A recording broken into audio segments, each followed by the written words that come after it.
Down at the lower right part of the map, Taldrum Ultra, we have our Zerg player from the Team Slayers. Lost the last game. I think he ran into some things he wasn't expecting, though. Can he do better this game? He is. Slayers YugiOh. Nice Razer headset there. Razer, another one of our sponsors. Thanks to them. Thanks also to Pepsi and G-Skill. Up here at the top right part of the map is our player from the Team Prime. Got a lot riding on this game. MarineKing Prime win. It is the MarineKing. He's also wearing the headset. You know what? I've actually worn that headset a little bit lately, and I like it. It's actually pretty comfortable for a big, heavy headset. Yeah, definitely. And the lights flash and stuff. Yeah, you know what, to be honest with you, at first I thought they were kind of gimmicky because it was just like lights and stuff. I'm like, oh, it's just lights. But yeah, I've heard that they're actually they're really good headphones. Well, Razer likes to put lights on everything they make. Like their mouse pads have like rings of lights and stuff. No, I'm exaggerating, but you know what I mean. Flashing lights are cool, Moltrap. I don't know. I don't have any problem with flashing lights, man. It's cool stuff. I live in Seoul. That's true, yeah. I wouldn't be able to live here if I had a problem with flashing lights. Yeah, if you don't like flashing lights, you probably shouldn't be living in Seoul, South Korea. It's almost as many as, I don't know, some other city with a lot of flashing lights. Vegas, it's like Times Square everywhere. Yeah. It's not actually that bad, but there's lots of like glitziness. Glitziness? Interesting. Anyway, so we have the same build, it looks like, coming from Supply Depot. YugiOh. Oh wait, no, never mind. He did not go gas first this time. Well, you know, it's a big map, so might as well go for the hatch first. Makes sense. Actually, no, he did go for the pool first. Just wanted to stay safe. Yeah. Yeah, that makes sense as well. Yeah, because, I mean, you know, like we've seen in some other games recently, sometimes if you go for cheese on a map that you don't cheese on, then you can catch them off guard because they're not prepared for the cheese. Yeah. So you always want to be a little bit careful about that. And the thing is, depending on how he plays it, he can actually be okay because you get your queens out earlier, so your economy can be okay. And what's going on? Oh, look at that. There's the barracks. You know, he moved out of the way. YugiOh came in and saw the factory being built and the barracks before his drone got chased out. And MarineKing lifting up his barracks and moving it back to put down a reactor. That's interesting. I'm really curious to see why he would just choose to give up the wall, you know, so early. Yeah, I think that didn't really help him in game one, did it? Yeah. Yeah, no, it really didn't at all. I think... Is he going to re-wall with the factory, or... Why would he Maybe he just wanted to put the reactor over there, and then he's going to put the barracks back in that spot when he pushes the factory over. You know, a big part of it, too, is just confusing your opponent. You know, there was no real useful reason to do that, but no, he's actually just going to say, you know what? I'm going to uninstall the door from the front of my house. Yeah. If you are a burglar, please come right in and steal my Marines. You know, I like that kind of stuff, though, because you saw, you know, he did it, and suddenly we were like, well, what's he planning? Because he moved that barracks. That's the same thing that YugiOh is going to be thinking. He's going to see that move. He's like, well, there's no reason to really move that unless you're planning something else. Why would he be doing that? YugiOh's all paranoid. He's like, what's he up to? What's he going to do? I don't know. And he's really just not doing anything. Switching that factory right over with the tech lab again. He's going to be going for siege tanks now. Huh. So just getting out those two Hellions. This is kind of your more common everyday reactor to Hellion expand, but just the way he did it makes it look like it could be something different. Hellions going in there and not doing anything, just taking some damage. Forced back. But again, he can at least with those Hellions try and keep control of the map. He can go around and check the watchtowers, what have you, unless he's still poking in with them. Anyway, but we do have, as you can see there, another barracks going down on that reactor. So we've got triple Marine production available here. Well, you know, it seems like he may just do sort of the classic two-base, you know, Marine tank push that we used to see so many Terrans do all the time. And here's kind of what happens when people start innovating so much. You get to a point where it's like, well, I'm just going to do, you know, the old standard and see how people do with it. It is a very strong push.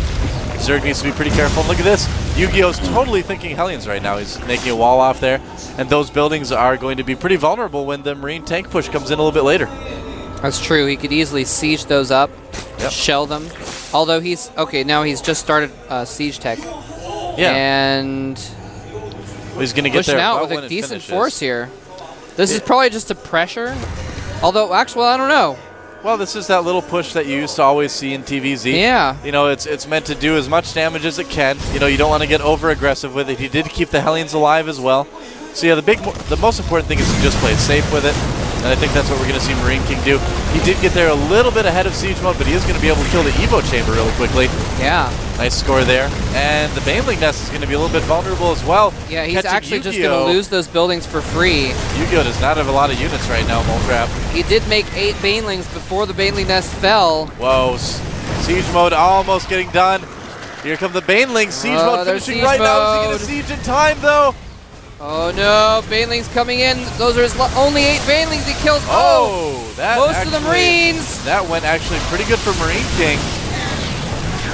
You know, Yeah. MarineKing's going to be pushed back right now, but, you know, it could have been worse. He did kill both those buildings. He's going to lose his tank as well. But, yeah, that was really good by MarineKing, you know, to kind of cause YugiOh to sort of wonder a little bit, panic a little bit, put down those buildings at the front. And look at that. He lost an Evo Chamber and a Baneling Nest at this stage of the game. Yeah, that was actually That's pretty big. Yeah, that's really important. And you were right. He was like, oh, I need to block off for these Hellions. And then Yeah. he just lost those 2 buildings without gaining anything from it. Yep. And now MarineKing can just kind of sit back. He's got Siege Mode, so he can just chill in his natural and keep a couple Siege tanks around, and he's going to be pretty safe from any kind of counter bust.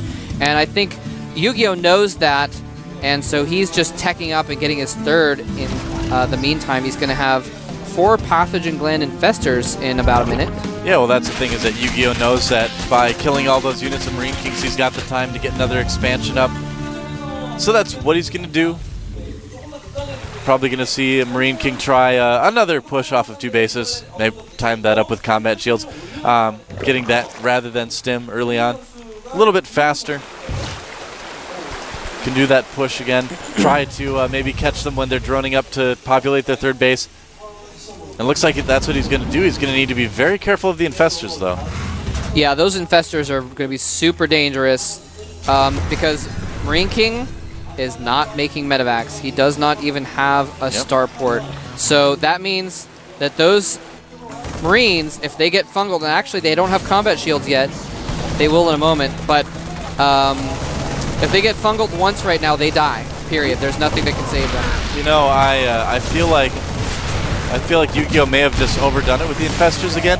That's one of the problems that we saw him have last game, is that he made too many early on. Yeah, and he didn't have enough support units, actual Zerglings and Banelings, what have you. But here MarineKing is pushing in. Yeah, this time he's got a lot of links in production. I've got a bad feeling for MarineKing. I do as well, man. Yep. One fungal can kill all of his Marines right now. There's the fungal goes down. He actually did have combat shields, so he doesn't quite die to those, but the Zerglings will finish him off, and MarineKing's push gets absolutely slaughtered with virtually no losses for YugiOh. Yeah. Just a handful of Zerglings. You know, I feel like MarineKing did push that a little bit early. Really tough without stim to do a lot of damage to that.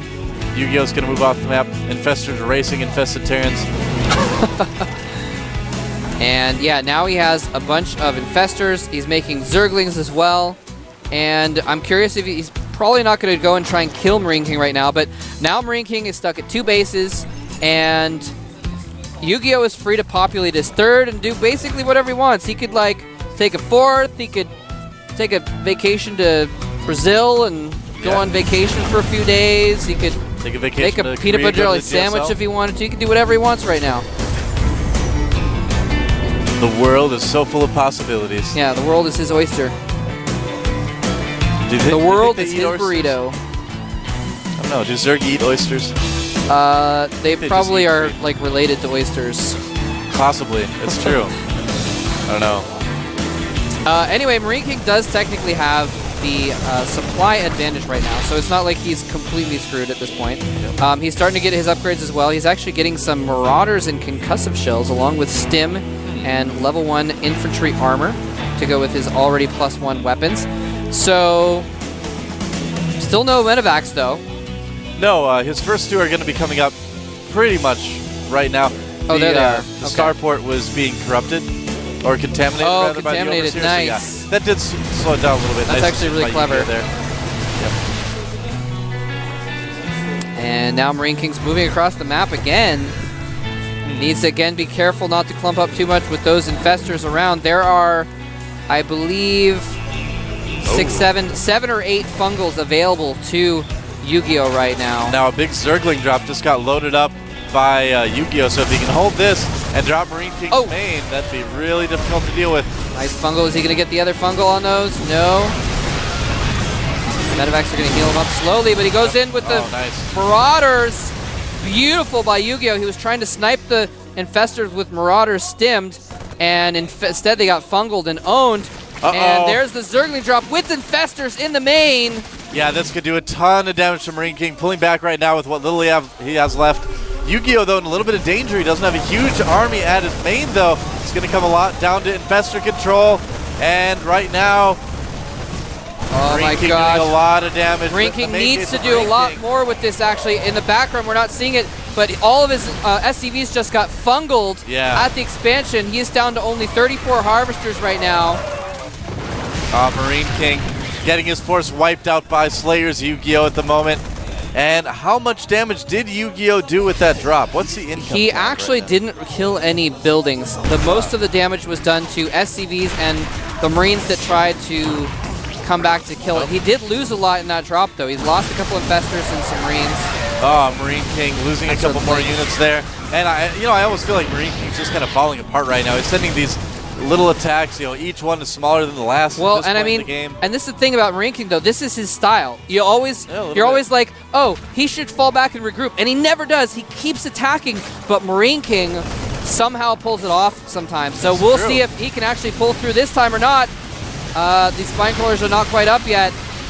And Fungal getting some of the units, but MarineKing does have them split extremely well. Oh my god, there's so many Zerglings there. Yeah, that's a lot of Zerglings, and I don't know, with the Infestors, he's going to try to get a fungal. He gets a nice fungal on those Medevacs and some of the bio.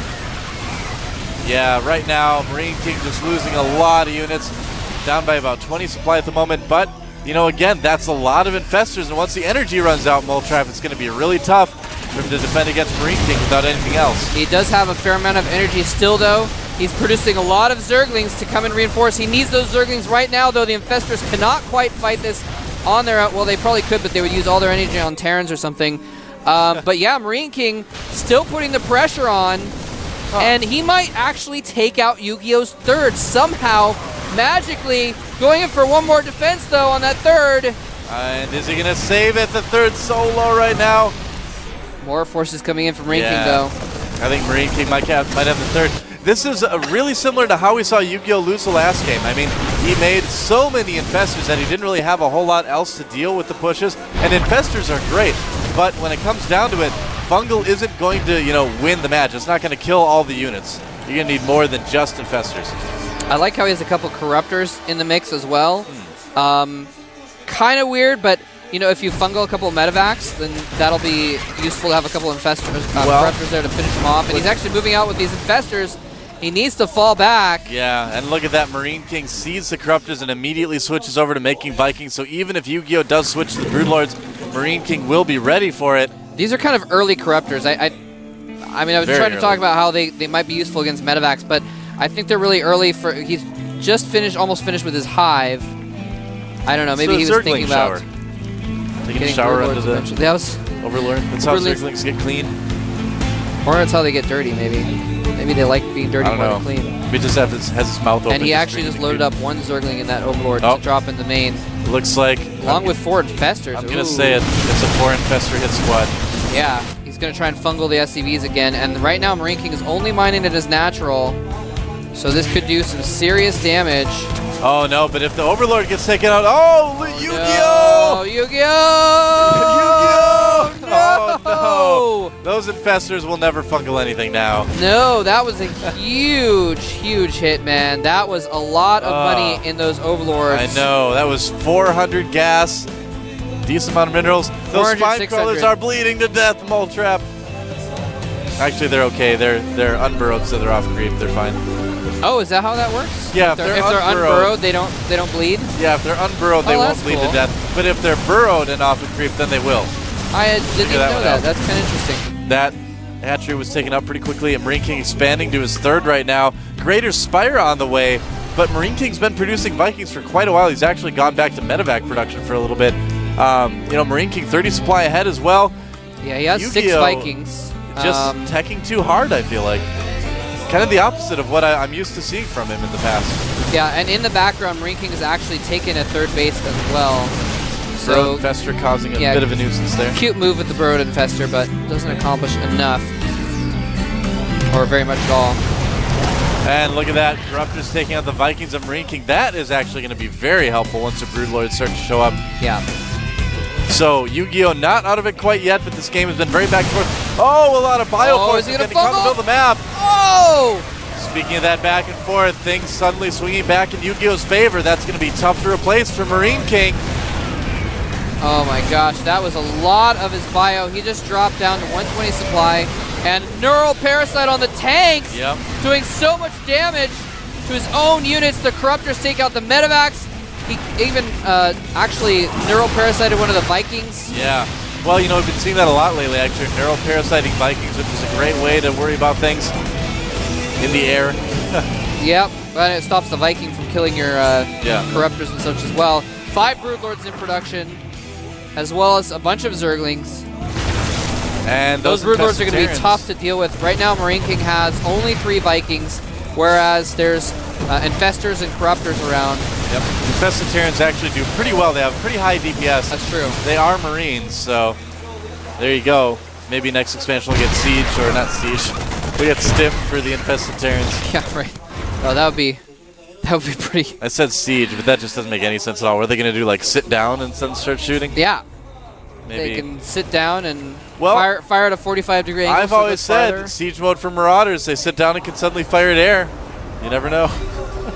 They lie on their backs. Yep. All right, so we got There's the Broodlords. He's got a strong army. I don't know if YugiOh's got enough to handle this. That's a lot of Broodlords, though. Yeah, the Broodlords are being forced back. He can't actually get close enough to the Vikings to fungal them because there's so much bio underneath. And all of the Broodlords are going to die without doing too much damage. He's desperately trying to fungal. All of those bio are very low on health. A couple more fungals could hold this off. Barry goes in for it. No, he falls back again. I'm not sure why he's not. Well, you know, the bio getting very low. YugiOh wants to give his Infestors time to get some energy again. But, you know, he's been behind pretty much all game. He's won some victories for MarineKing. Hasn't really taken any damage himself. And suddenly, things are looking pretty grim for our Zerg player from Slayers. Yes, indeed. He does have several fungals. He's waiting for these Zerglings, I believe, to go in with it. Yeah, but he's lost his third.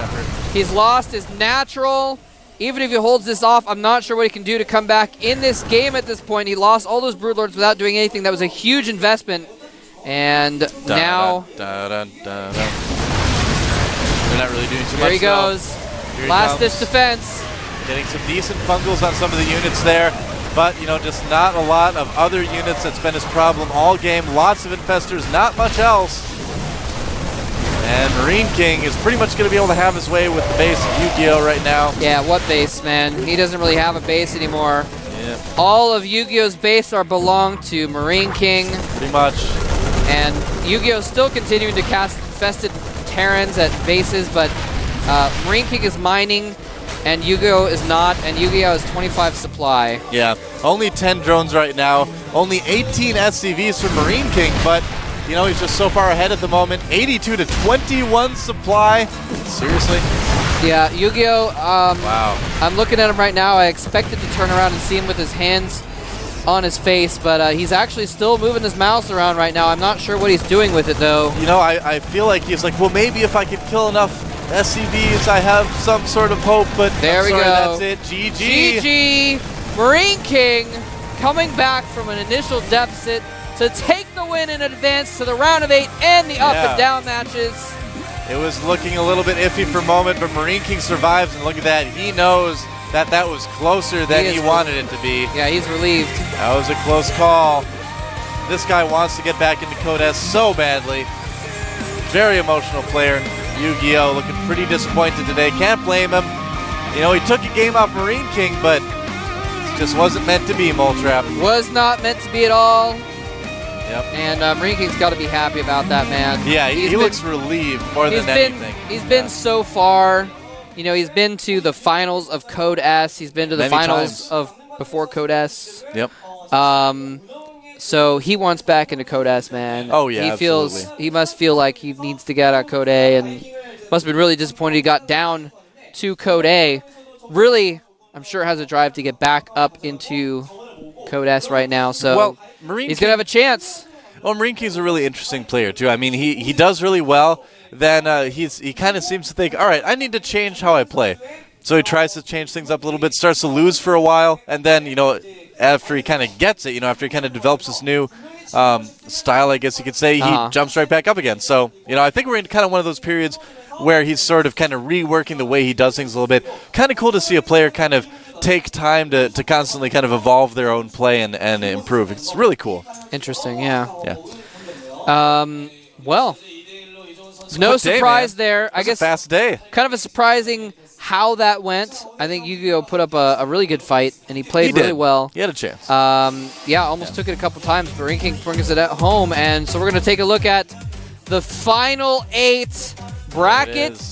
Ganji is going to play Czech, and the winner of that will play the winner of Tasia versus JYP. So many strong players in this round of 8. Yoda versus Lenok. I'm sorry, I was mistaken about Lenok playing MarineKing next round. It's okay. He has to beat Yoda first. He has to beat Yoda first. And Jockji versus MarineKing. So we're going to have a TVZ, a TVP, TVZ, and a TVT in the final 8. JYP, man, our last surviving Protoss player. Yep, and only 2 Zergs left as well. Yep. So it's a big deal, man. Good stuff. Definitely a little bit Terran heavy this season in the GSL. That could change, though. We do see it kind of come and go. It ebbs and flows. Code A, Code A is often Terran heavy. I've noticed. It seems that way. Yeah, sometimes. I mean, there have been a lot more Terrans that have won Code A than other races. We've had 2 Terran winners and 1 Zerg and 1 Protoss, if I remember right, in our 4 seasons of Code A. There have been a couple seasons where it was like the top 4 was all Terrans. That was like season 1. Season 2 was... Season 1 and 3 and like last season. It was Top versus Beyond Code A season 1, Lucira versus Supernova second season. Then it was Puzzle versus Tassadar last season. Who's it going to be this season? Did I miss one? Before that, it was Bomber versus MVP. Bomber versus MVP. That was, Yeah, we casted that one. I forgot about that. Yeah. Well, that's how it goes when you've just been around for a while. People sometimes are like, oh, how could you not remember that game you casted? It's like, well, I've casted Infinity games. Yeah, exactly. When you I forgot 1 or 2. We did see some pretty memorable games. The Maka versus Lenok series was really good. I loved how Maka played. It was really cool to see. Yeah. Later in the day, don't forget, we've got Team League coming up tonight. Yes, indeed. It's going to be in a little over 2 hours, about 2.5 hours. The Team League starts. And then, don't forget, Project A. Yeah, that'll be cool. The Zerg legend from Brood War, Yellow, is training to try and get into Code A. He's a far distance from it right now, but they're going to be detailing. Yeah. They're going to be doing a show about his experience trying to train up to that. He's got the potential. I mean, obviously, he's been a programmer for many years. Well, the Storm Zerg is a drizzle right now. You have to see if he can come back and make some waves here in Code A. We'll see. I mean, he's got a lot of good training partners, obviously. He's good friends with Slayer's Boxers. So, Boxer's out of Code A, so he's got some time. I mean, he's yellow. And, I'm sure most of the people playing in the GSL right now would probably be like, watched Yellow growing up. Probably. Yellow could probably go to Lucira or maybe not Nesty, but you could go to Lucira and be like, Nesty. He'd be like, hey, Lucira, teach me how to play Zerg. And Lucira would be like, okay. Maybe, who knows? Maybe Nesty too. Maybe Nesty. I don't know. Anyway. Nesty's probably older than Yellow, I'm not sure how that show's going to be, but so tune in tonight after the Team League for the first episode of that show, and it's going to be very cool. You can see how that's going to go. Yeah. And reality shows like that are pretty fun, actually, when you get to watch like a pro gamer going through those trials and tribulations. Yeah. It's been a fast day, hasn't it? It was a pretty fast day, actually. A lot of 2-0s. It's been fun, though. Wolf is like, dang it, why couldn't it have been like that yesterday? That guy casted for like 10 hours straight yesterday. Yeah, he was so tired. 11 hours with virtually no break. He was still sleeping when we left to come to the studio. Yeah. He's like, got his little wolf den. We put some newspaper in there for him. And some. Do wolves actually gather newspapers? Well, like if it's a pet wolf, maybe. Okay. I don't know. Well, do wolves like gather stuff in their den in general? Do they gather like shrubs and stuff? I don't know. But if they want to make their computers better, they'll get G-Skill RAM, and they'll drink some Pepsi. I don't know, drinking Pepsi makes your computer better. It makes you feel better. Thanks to our sponsors here. So, What? Wolves don't use computers. Maybe they do. They're console players. I know a wolf mostly. that uses computers. Console players. Well, he does like Star Fox, doesn't he? It's true. Wolf likes Star True. Fox. Yeah, a little bit. Anyway, so I think we're going to wrap up for today. Yep. Remember to tune in a couple hours for the Team League. It's been some awesome games here for the Code A round of 16. Yeah. Tune in next week for the round of 8.